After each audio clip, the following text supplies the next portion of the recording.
บ่มาอ๋อออกมาปางเวลามาปางมันหล่นมามันจะหากินฟานทำมากินเลยทีมงานเรา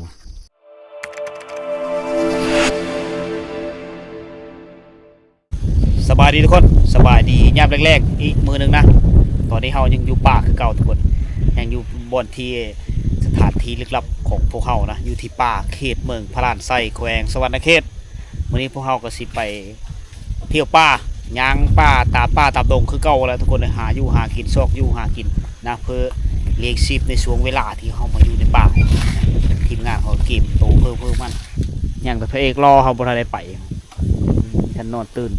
ก็ตื่นได้นอนไปนะไปขี่รถจักรไปบ่ขี่รถจักรไปมันอ๋อเอามูได้ยังก็ได้ใส่มาได้เยิ่มมันเมื่อยบ่แม่นยังแล้วมันอ๋อผ่านก็บ่ไกลบ้านหน้าขี่รถจักรไป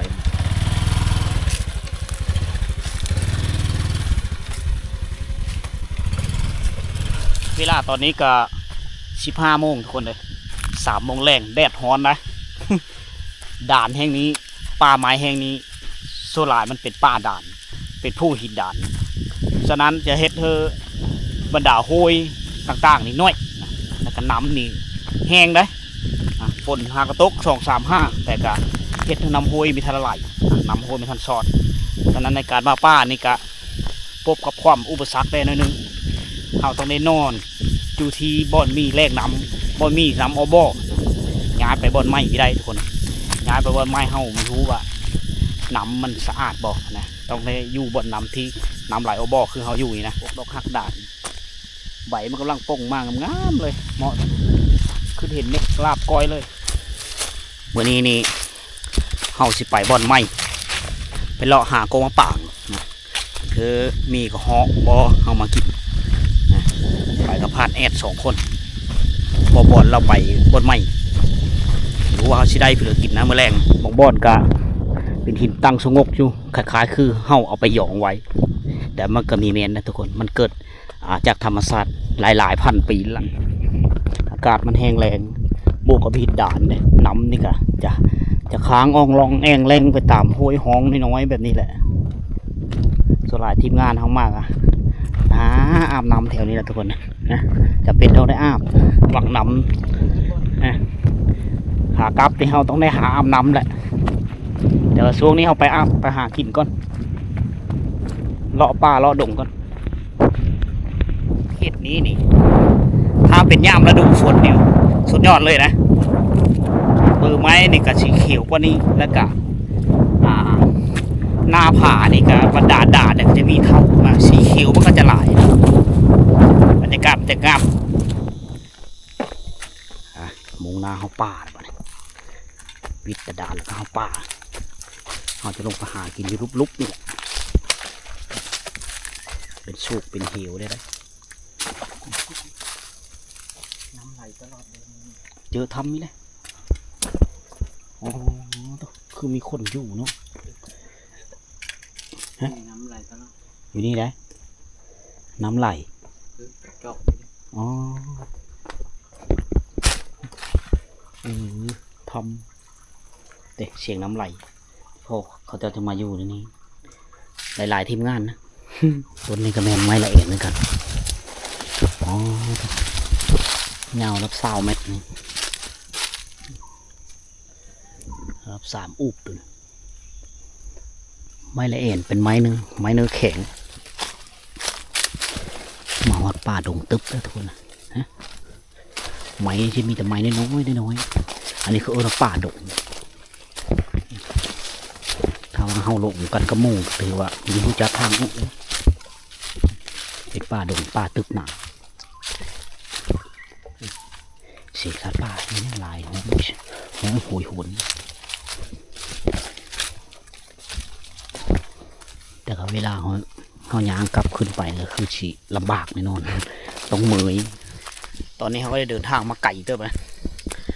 ผ่านเขตป่าดงดิบมาเขาอีป่าหนึ่งนะก็เมยได้เติบทุกคนเพราะว่าอากาศมันร้อน แต่ว่าเขายังไม่ทันเห็นกก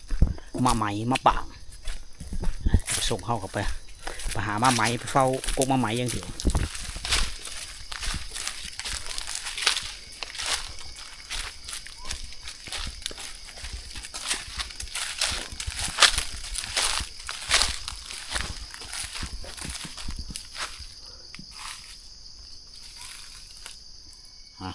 พักผ่อนน้ำแห้ง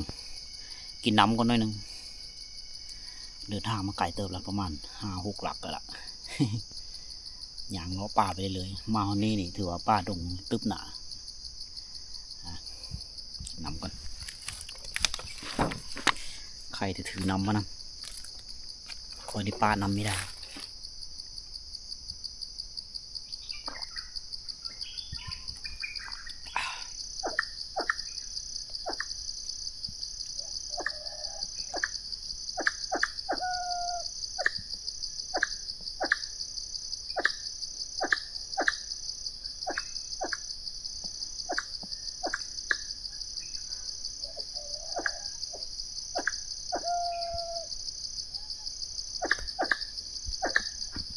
หมูปะผมหมู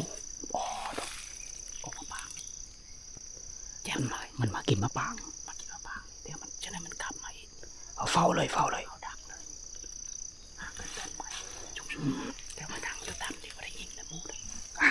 นั่งอยู่ต่ำกว่าได้ยิงบอกมันล้มเลยอ๋อต้องขึ้นนะมันวินเจอมะปางเนี่ยเดี๋ยวจะเฝ้ามีหมูป่าของผมทั้งหมูทั้งไก่ก็หอกผมอันนี้จะเป็นหอยหมูดุดทั้งนั้นเลยหมูดุดที่มาปังแล้วดิ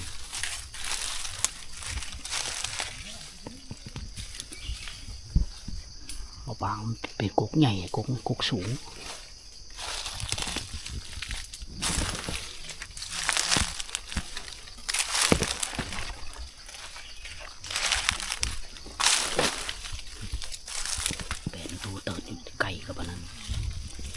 ไก่เขี่ยหลายอยู่นี่สัตว์ป่าหลายอยู่นี่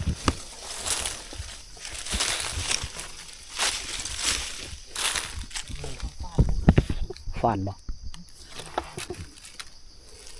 เวลามาปางมันหล่นมามันจะหากินฟันทำมากินเลยทีมงานเราอันนี้บอกอื่นกินเมื่อกี้มันนอนอยู่นี่นึงเพราะว่าเขามาทั้งเหนือลมเนาะมันได้ยินเสียงยางมันได้ยินเสียงห้องยางชอดก็เลยปบตอนนี้เราได้ขึ้นมาอยู่กกไม้ละสูงเติบทุกคนประมาณ7-8 เมตรนะขึ้นฟิตจากหน้าดินอันที่หนึ่งคือเวลาลมมามีเฮือมันพัดไปหมูเข้ามามันจะได้ยินมันจะทึกขึ้นกระโตเขานะเสียวเอ็ดคอยขึ้นกกนั้นคนละกกเลยทุกคนติ่งโน่นเวลาสัตว์ป่ามาเขาสิสังเกตเห็นตามลมมันนี่แหละมีฟ้านแดงแล้วก็มีหมูป่าเข้ามาก็เหาะนี่มีเว้าเลยก็เหาะ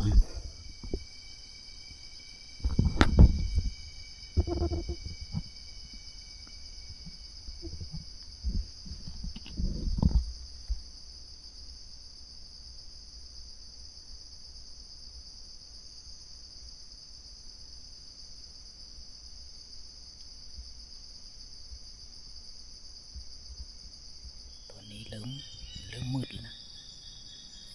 5 โมงครึ่งคือจะหอน6 โมง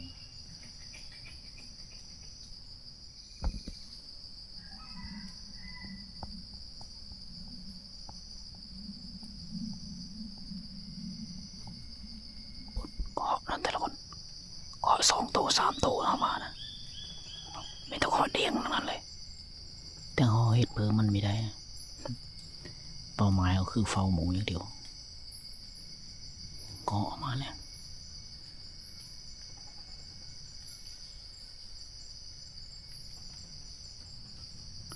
มันมากินมะปาง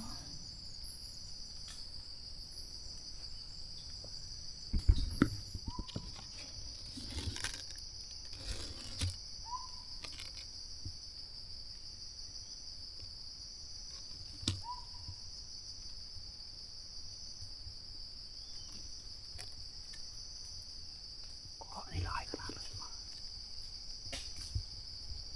คำจะได้เอามาเดือนละ3เดือนละ4เลยก็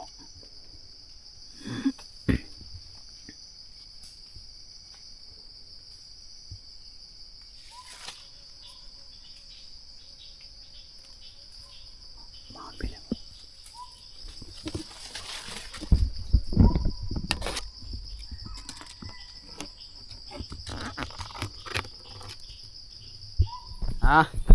การไปรัดแรงมื้อนี้ก็โจมป่วมมื้อนี้มีได้เพลอ มีทางไก่ป่ากระเหาะเฮามากินมาปากหมูก็เฮามาแต่ยิ่งไม่ทันมันนะ มันเห็นจุเฮาก่อนขนาดปีนกกไหมได้นี่จุเฮาเฝ้าจนฮอด8 โมงคืนฟ้าดังเลยฝนที่ตกเลยหิวเข้าเลยก็เลยส่วนทีมงานกลับกลับที่พักก่อนทุกคนนะถึงว่าไม่ได้เพลือกระยามันมีมือหมานมือมีหมานและการหาอยู่หากินอ๋อโต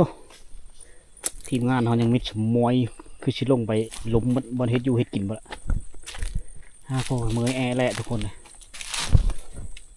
มีแรงเลยโอ้ยก็มัน5 ปลายหลักมันยางกว่ายางขึ้นผู้ ตอนลงนี่ก็ลงไปเรื่อยๆคือลั่งคือไหลอันนี้เขาจะเอิ้นว่ายางออกกำลังกายถ้าเพื่อนไม่เคยยางนี่มีมากก็ได้ทุกคนเนี่ยถ้าเพื่อนเคยเดี๋ยวมาเที่ยวป่า ต้องเคยยางพักผ่อนแล้วลงไปหาทีมงานก่อนจักมีหัวว่าทีมงานสิได้เพื่อกินนะเป็นยังไงบ่อไก่บ้านหน้าเป็นอะไรมานบ่มื้อนี้ แน่นอน มานเพลอมานเพลอเซลปีเนาะ ได้ยังแหละคันได้ยัง สิกินข้าวเลยนี่ โอเค ก็มาแน่เชิงอะไรสักคงว่านี่ ตูเอ็น กูเป็นกบหมูอยู่แท่เนี่ยป่ะ เจ้าตรงบาทครับขโมยท่าน เกือบสะแมงได้ยิงหมู โอ้หมูอี โอ้ย เอามาได้ครับพ่อเห็นเลยเขาพ่อหมูเลยนะฮะเขาพ่อหมูเลยเกือบเป็นได้ยิงเขา เกือบได้ยิง อยู่ลุมนั่นนะ บ่อนผีมีท้องคนมีเที่ยวขนาดเป็นปิ้งป่าดงดิบ ขนาด โอ้ได้ โอ้ย เมนูยังนี่ เพิ่นมาลูด อียังอันนี้ เดี๋ยวลงไป ก็เหาะบ่ ที เว้ ม ย งานเดี๋ยวเพิ่นกลับมา ไก่บ่ อันนี้ออมไก่ตัวนี้ออมกระหอก โอ้โหเมนูอ้อมไหมเนาะ เพราะว่าไก่นี่ทีมงานเฮาเพิ่นบ่กินเด้ อ๋อชูเฮาฟาด บุกโกย น้อยโพดเนาะ น้อยโพด แต่ตักน้ำก่อนบ่อนบ้านหน้าเอ้ย บ่เมื่อกับบ่มาพร้อมกันได้บ่ลั่นได้เลยล่ะ โอเค บ่มันนะ หวานกะยาทาเบิงพี่น้องมาทุกคนเขาเล่น มาพอดีเน่เชิงอะไรนี่โอ้ยมันก็อำล่ำเลยแล้วแหละ หมูน่ะข้าว2 รอบปุ๊บ คิดว่าทีมงานกินข้าวก่อนแล้วเพราะว่ามันดึกแล้วนะช่วงเฮาเฝ้าเฝ้าปิดคุกใหม่ เจ็บก้นกับปะนันหนังมันนางงาใหม่ มันนั่งมาได้4 โมง นางแบบบูมีเปเนาะ หนังคืองามมันก็ทุนนี่ เสียดายเด้ กินข้าวก่อนทุกคนทีมงานแต่ละคนเลย มันเงียงเบิ่งอยู่บ่ พากันเมยมานี่หากินมีหมานไปเลยได้ ที่โชคมันหูอยู่ก็อยู่ปอก เมนูเขากินคือเหาะคือเก่าเหาะกับไก่แหละ หูดังมาแล้วสำคัญ ใหญ่เด้อบ่ พึ่งแวบ 7 คน มันจงใจแล้วมันซื้อกินเอาอย่างเดียว มันบ่เห็นเนาะบางเทื่อ กูดังมันบานผู้เฮือผู้เฮือ อยู่นำกันเลยบ่สุดยอดบ่ คนละกกนะ มันชอบปลาหนึ่ง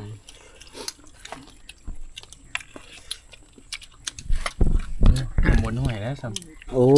ประมาณ50-60 โลบรุษเฮาเบิ่งคือบ่น้อยบ่เฮาได้แล้วบ่ได้น้อยนะกึ่งดื่มอยู่ได้ มันขายอ่ะมันหาใจพาไป กินข้าวตั้งแต่11 โมง ปพรเนี่ยมัน 11 โมงของเว้นมากินตอนนี้8 โมง 9 โมงขึ้น ไป หรือสิละมาป่า พันไปกลางเว้นเนาะมันไปเยอะอยู่บ่เห็น อันนี้ชุ่มไปอันนั้น กงปัง ไปกลางเว้นก็คิดว่าเราสิเห็นบ่ แถวเขตนะรวมหมดล่ะ เรื่องบ่ใกล้เบิ่เลยเนาะ ตั้งแต่เพิ่นบอกกุ้งมาให้ อันนี้ยังไปพอ